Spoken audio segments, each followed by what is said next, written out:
Rosemary Williams in Chiakia, Anish, Fontagutan Bashin, to the Chini, that should say Tedeshki, that should not put a Sanch, got a Manshle, put on Hitchie.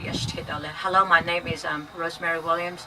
I'm born for the Tyrant House. My late father was the Mini Goats family.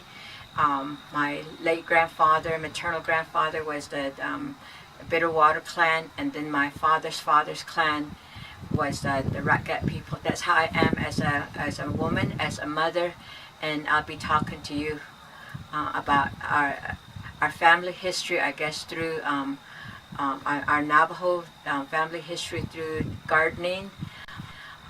We do a lot of dry farming. We do a lot of irrigated farming, and there's another place that the water flow year round, and that's what we do.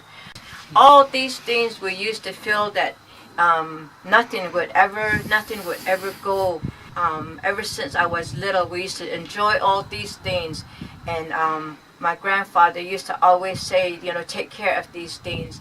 You'll prolong it for a long time. Not only did they teach us all these little things, ever since I was little, like I say, we used to plant. When you plant your seeds in the ground, here in Curly Valley, we do a lot of irrigating, flatland irrigation farming. When you plant your seeds, when it grows, you watch it grow, and then pretty soon you have corn that are on there. When they start ripening, we used to make kneel down bread, cut them off the corn, and then grind it with a grinder, and then we have a fire pit going out there, and we used to put all these kneel down bread in there. And sometimes you just take the husk off and put it in boiled water and have boiled corn. Sometimes we used to have put it on charcoal and roast our corn and eat it like that. When these corn are growing, you take care of it just like your own child. Something that you grow. It is really nice and unique to know that you plant something, it grows out of the ground on its own. You take care of it like a baby. You tend to be around it all the time. You're weeding it. Mother Nature takes at once in a while here and there you'll get a sprinkle or a little bit of rain. But all this, compared to the white people, you go to a field. They usually have the most beautiful field, all green. What they use there is pesticides. Some of them they put miracle growth on it. Some of them put preservatives on there, things that we shouldn't have.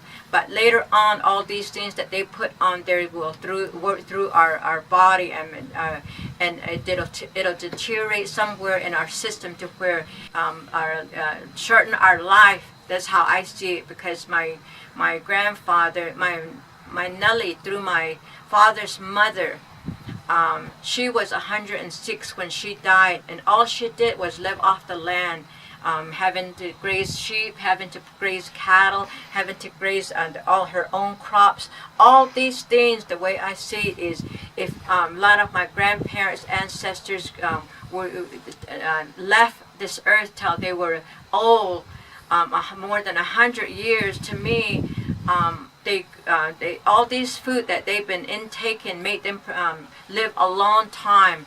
And now we go to bashes, we go to any fast food. There's a lot of fatty food people eat. There's a lot of stuff that they put in. You go to bashes, you buy a can of food, and then where did this can of food come from? It's green beans. Usually it's green. When you open the can, usually the can is green. Usually the can, the green beans are fat, because when it was growing, they made sure that they put coloration, the colors in there to make it preserve for a long time. They make them look fat. They put miracle growth on them to where they make them real nice and chunky. But all these things that they put in there is affecting us through diabetes, low sugar, all these things that we have in our system that our people are.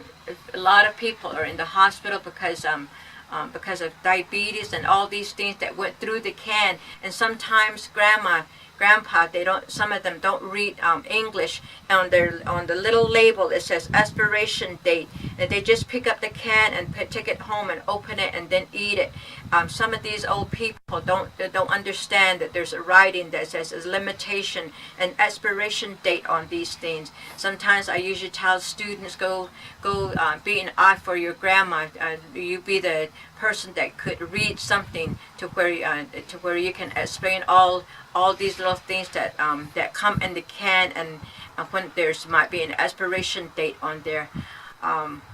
Things like that. I believe everything should be grown naturally. Everything should be done the rightful way. That way it doesn't get us sick. After all these things are harvest, are melons and corn, or tomatoes. Like I say, when we plant down at Pasture Canyon, we have squash down there, different type of squashes. Pink squash, a zucchini, yellowneck, pusha squash, and then here we have red melon inside, red meat melon and the watermelon inside. We have yellow melon inside, and we have the croissants that are soft melons that you can eat early, that ripe early. We have honeydew, we have cassavas. I try to do a lot of my corn down here, because when you eat your corn or make food out of it, it usually has this authentic taste to it when you're eating it. But at Pasture Canyon, usually it doesn't have that much. But that's why I usually grow squashes down there, and it needs a lot of water. That's a place where the water flows year round, and that's where we usually get we have peaches and apples down there, and grapes down there, all over the place. But this is how we feed our family year round. When we dry them, usually we cob them off our corn. We cob the corn off the cob, and usually we store it away in a gunny sack or something like that, or either just leave them like this till you need to use it. That's when we usually take them off the cob and usually grind it. In Navajo, we really depend on these things. I believe that through my nullies, my chays, my grandfather, my grandmother taught us all these things, and saying that we rely on these things. One day, we're the 5 feet of what we're the 5-fingered people. One day, they say that all these things that we depend on is going to make us last a long time. I believe it, because a lot of these things we depend Native Americans, Navajos, Hopi, and Paiute. They use all these things through their ceremonial ways. The corn, usually the white corn, we usually use this for early morning prayers. We take it out there early in the morning when the orange horizon is there. We ask that the white corn and that we use in the morning, we use and ask for blessings. We ask the holy people, when that orange horizon is there, all the holy people get together. Night holy people, day holy people, and this is their food you give to them. You tell them,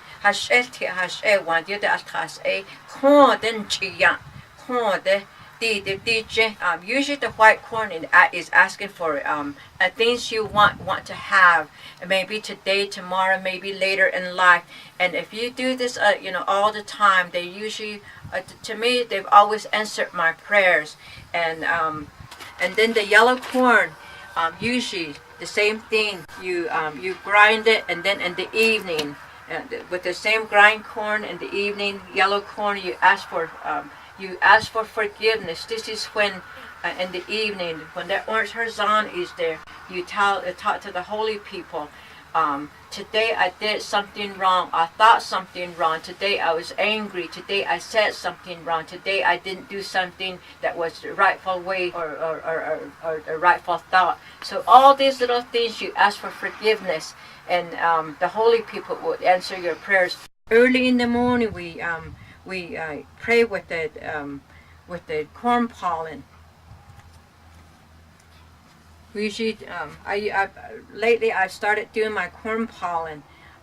It's just not coming about after the tassels come. Usually with the corn pollen, usually I tell the kids, if they've seen a medicine man or a medicine man, usually you put the corn pollen on your tongue, and then you put some on your head and you pray with it. And then I ask them, why do we put it on our tongue? Because our tongue has two thoughts, one good way and one bad way. That's why we put this on our tongue to make peace with. When we first slid out of mommy's stomach, the first thing we probably said was "Ahehe ina," meaning thank you for bringing me out to this life.